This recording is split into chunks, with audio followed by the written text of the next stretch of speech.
What is going on? Welcome back to the show. I'm ZMOT. It's been a week. It's been a crazy week. I put in about 100 hours of work on top of parenting and life and coaching baseball, and last week was insane. None of that cares to most of you, though. We are going to get into some warships. I'm going to show you two very, very different tech trees. Thank you very much to those of you who reached out, by the way. I greatly appreciate that. Also, thanks for your patience. Unusual week. This is Warships number 1. As you can see, this is the tech tree I was telling you about. We are rushing. We have not got cannons. We do not have Zookas. We only went back and got smoke because you need something. Don't have shocks. Don't have brick. Don't have Sparky. Don't have boom mines. Like, this is literally just a complete bare tree. Almost ready to get that 5th engine room. Going to rush over here and get Seekers because that will be ahead of some people. But I have also not been playing a ton, so we are sitting here at the 14 level just collecting chests. And if you're wondering how the heck I'm collecting chests, it is tanks with cryos and heavies. Like you can see here, some wins, some losses. Was in a bit of a funk down the bottom there. I'll use some wins just so you can see what's going on quickly. And what I'm doing here is I do have artillery. I have maxed artillery. We're dropping one boat of heavies, letting them get going. Then we're bringing some more heavies in. You don't want to bring all your heavies at once because bad things will happen. I don't know what this person's base was doing. Like, we just had to go around the outside using our artillery on that cannon there because there's nothing else we really need to do. Trying to find that flare that would get our troops to split and then coming in here and taking out that final engine room. Now, just a note, it takes 5 artillery to take out an engine room if they don't have building health, but everyone has building health at this point. So it's, I think, 8 to get an engine room, if not, which, if you don't have shocks, is actually doable. I found that it's totally doable. With shocks, I've heard it's impossible, but with smoke, you're not spending a ton of GBE. So let's show you another attack here. Now you see, just bring in one boat of heavies, bring in a couple boats later on, drop the tanks first, get the heavies coming slightly later so that they show up at about the same time, and then just using our artillery on that far engine room, staying away from that boom cannon, all of the extra stuff like the boom surprise, rushing through all of this stuff. Like I said, it's a lot of gunboat energy to take down an engine room, but it's very, very possible. And on this attack, things did not go super duper well, as you can see here, but we managed to get 2 engine rooms and that was enough. So sometimes the wins are ugly and sometimes they're not so bad. Now, I am getting percentages. Look at that. 2 engine rooms with some percentages, extra engine rooms. Somehow this base is standing up. I think the shock mines are making all the difference in the world. Not always getting 100%, but more importantly, keeping that chest timer moving. Now, what I'm going to do here is I'm going to pause. We'll come back with my other, more fun, to be frank, but likely not going to go as far this season, engine room. So just do stick around. Back in a sec. And just like that, we are back with engine room number 2. I guess it's actually warship number 2. Brain, a bit of a disconnect there. Told you, long week, not a lot of sleep. Anyways, this one, as you can see, we have got all of the things. I literally went back and got all of the stuff. Max flamethrowers, max machine guns, max snipers. No smoke, no riflemen, but we do have Zookas, we do have heavies, we do have cannons, we've got shocks. We don't have brick, though. I went and got Everspark. Everspark is the fastest hero for the 4 engine room level. She's likely going to suck at the 5 or 6 engine room level, but that doesn't matter. Now, I've seen some people who actually have Everspark and brick, and you are in a world of pain. 82 keys on heroes, not a good idea. Even Everspark, I just got her right now because she's there, and I probably will regret that, but I just needed some easy wins right now, and that's what this gets us. So I have all of the stuff. I even went and got cryos. I maxed cryos, which was completely stupid. Like I said, not working on a ton of sleep. Should have likely maxed Everspark first, because then she would be giving us more and more free critters. Cryos, the beam length does make a difference, but should have gotten Everspark at least to 4 ticks. That was just silly on my part. Anyways, as you can see here, doing far, far better on this one, and we are higher. The other one, the ZMOT with no phonetic spelling, was at 14. This one is at 15 and flying high. So we are just going to do some live attacks. There is not a lot of excitingness here, but you just cruise through people's bases. Like, it's literally cruising through bases. I don't know what this person was thinking. Like, what are these buildings here for? 1, 2, 3, 4, 5, 6 buildings, maybe 5 buildings that are completely and utterly wasted. I don't understand that whatsoever. So we're going to drop all of our Zookas over here. We're going to drop Everspark over here, and then we're going to flare there. Now, we're going to drop 1 boat of heavies and just kind of hang out for a bit. Just a reminder, cryos are ridiculously fast, so be careful of when you drop your cryos, and then we're going to bring our heavies in after the fact. Likely going to have to renew that flare, but that is not the end of the world. Just don't want Everspark to die. That is job number 1.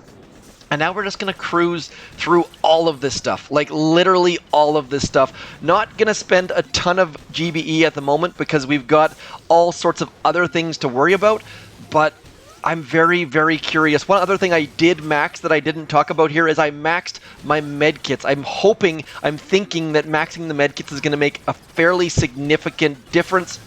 We're going to drop a whole bunch of critters because those critters are going to get out in front. And that shock blaster, gotta say, well-placed shock blaster. Kudos to you, Mr. or Mrs. Opponent, question mark, question mark, question mark. Now, these mortars, like I said, when I started to count the number of defenses, those mortars are fairly intelligently placed, so we're going to throw a shock on those. Just cruising through all of this stuff. Our troops are going to start to go backwards, and as soon as that mortar is gone, we are going to start to bring them forwards, because right about now we are in golden area. This is starting to look super duper good. If that's going to be the case or not, I don't actually know. We're starting to lose our heavies. Those backwards buildings, not looking super terrible at the moment. Help to spread our troops a little bit, but I am still fairly confident that Everspark's critters, you see how she distracts things just so well. Everspark is the hero of the day. Now here, I'm going to show you a little trick that I like to do. I like to go right about here. That is going to get all of our troops walking underneath that mortar, getting into that nice little hidey hole, and then we can just clear all of these engine rooms. We're going to lose to get things started, which is fairly standard. I feel like I lose every single first battle of the morning, but more importantly, we're going to get all of the engine rooms to keep our warship moving on forwards. I assume that everyone knows that get in the mortar blind spot trick. It has gotten me an extra probably 6, 7 engine rooms this season. Let's throw some more critters out. We'll throw a whole bunch of extra flares to use all of our remaining gunboat energy, and all 4 engine rooms. Slow, terrible time. I don't know what the heck went wrong there. Goats bottom, spanking our bottoms. Let's pick up the pace here, get some better attacks going. Now, my mines, you can see I've started to place some mines along these walls. Those ones are starting to be important. These ones as well.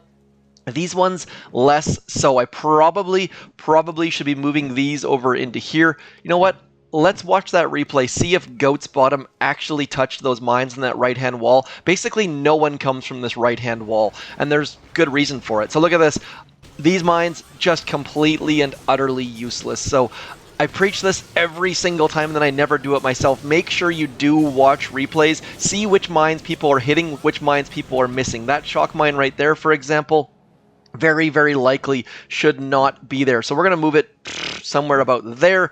And you can see my shock mines are all hidden-ish, trying to sneak up on some people, trying to give them the shocking surprise, give them the shocker. There's something there, but I'm just going to keep moving on with the warships. This person has 2 shock launchers and the Flotsam. Flotsam incredibly, incredibly popular this season, simply because people are walking through bases using many, many different troops. And so Flotsams, you have to be super duper aware of where the heck they are. Otherwise, what's going to happen is, of course, it's going to explode and kill all of your Zookas. So back flares, super duper useful, so that shouldn't be a problem for us, even though I missed that shock on that easy shock on that machine gun. And now we're just going to wait and watch this left-hand side as we try and get our troops up into that Flotsam. Quick note though, Flotsams, I assumed Flotsams sucked against tanks.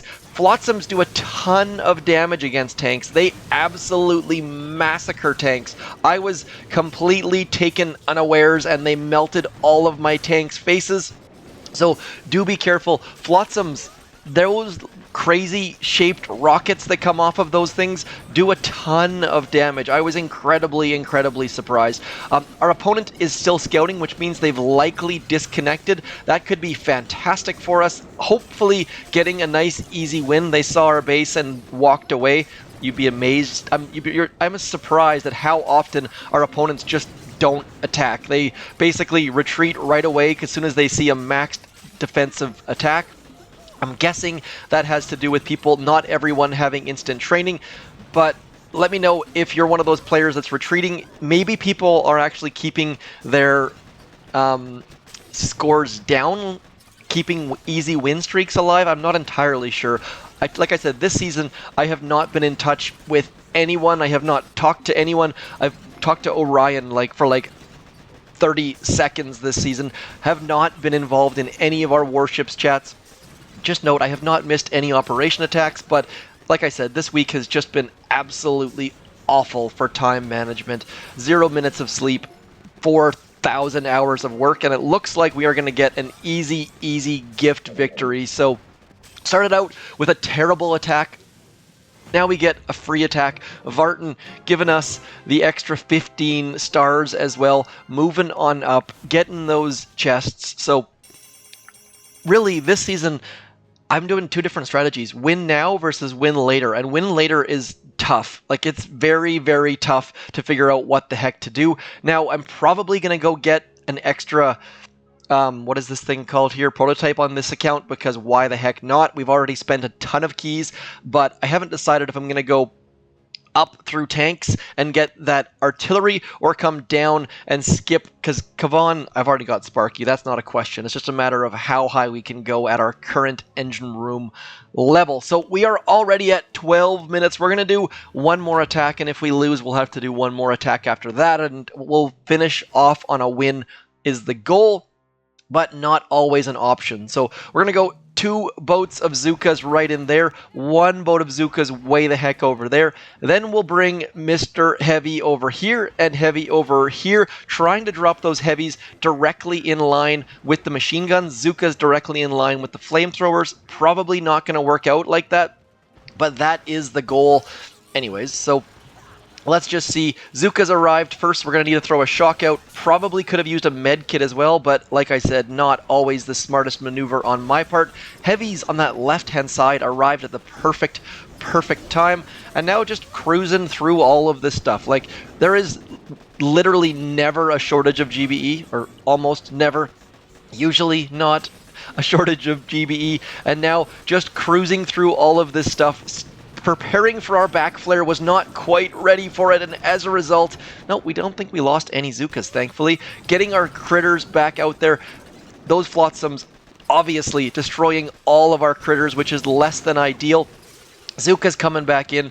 Everspark picked sort of the wrong side. I was really hoping... Oh, there she comes. Coming back. Everspark coming back into the fold. We don't have any Zukas on that right-hand... heavies on that right-hand side, but it's kind of a good thing because we are up against all of the single-shot defenses. So, need a shock here right about now. That engine room goes down, coming back in, and now it's just a matter of getting some form of heavies out front. Look how good those critters are at distracting all of the mortars. So good. Everspark is the MVP of this early season, but like I said, very unlikely that Everspark is the hero that everyone needs later on in the season.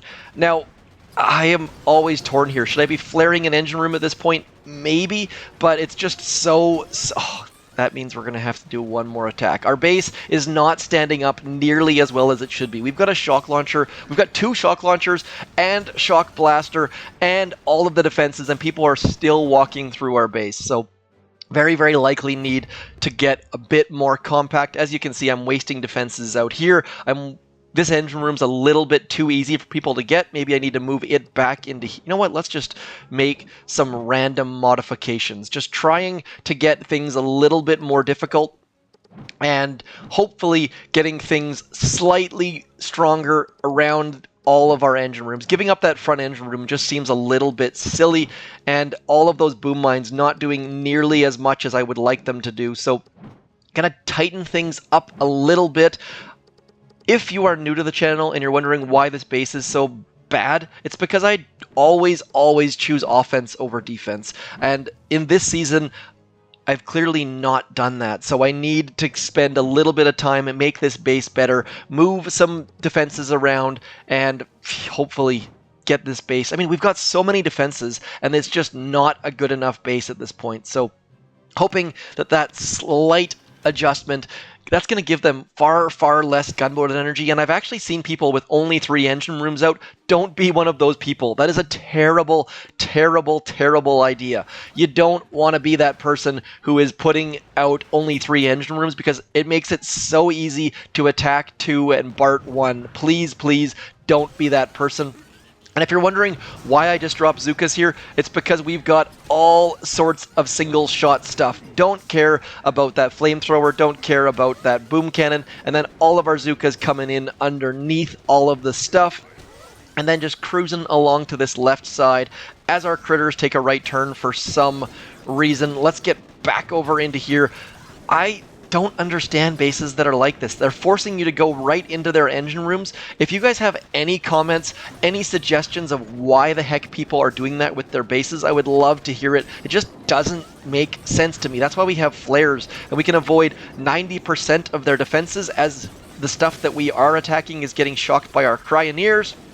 Cruising on through slowly but ever so surely, and that Shock Blaster going to be a bit of a problem coming up, and you can see how Shock Blaster is just not nearly as effective as Flotsams. Flotsams, you really have to be aware of wherever the heck they are.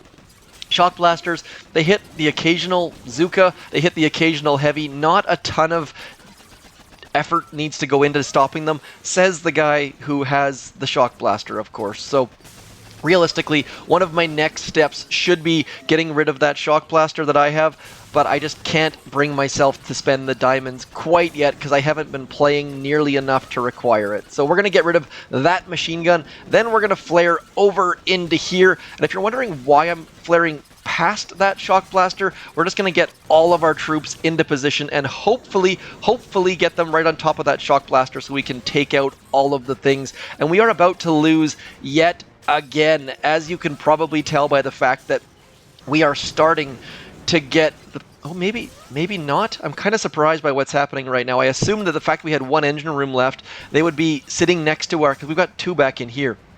And again, just like that last time when we used that blind spot of the mortar, using that blind spot of that Shock Blaster to our advantage, we just lost. I'm going to end the video on that point. I know I said I was going to end it on a win. I just don't have the time or the effort today. So hopefully this gave you some sort of insight into some 4 engine room paths. I know I told a whole bunch of you the early season strategy and then left you hanging, so thank you for your patience on that. At this point, I've got enough keys that I need to decide what the heck to do next. Do I go get that Doom Cannon?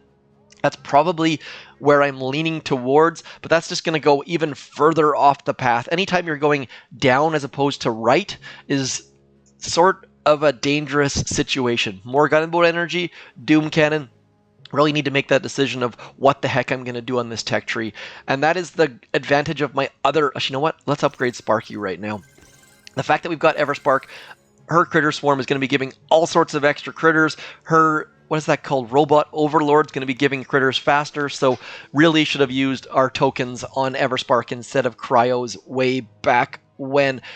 Not a good stream as far as wins and losses. Our only win was a gimme, but I promise I'll get this thing going. Hopefully get you back with a video tomorrow on a little bit more info, but just wanted to get this out there and say, hey, I've been busy. Thanks for your patience, and here are 2 different strategies you can use.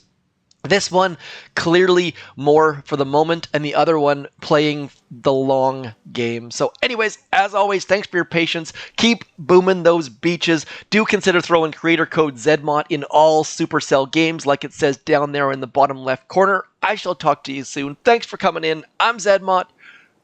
Peace.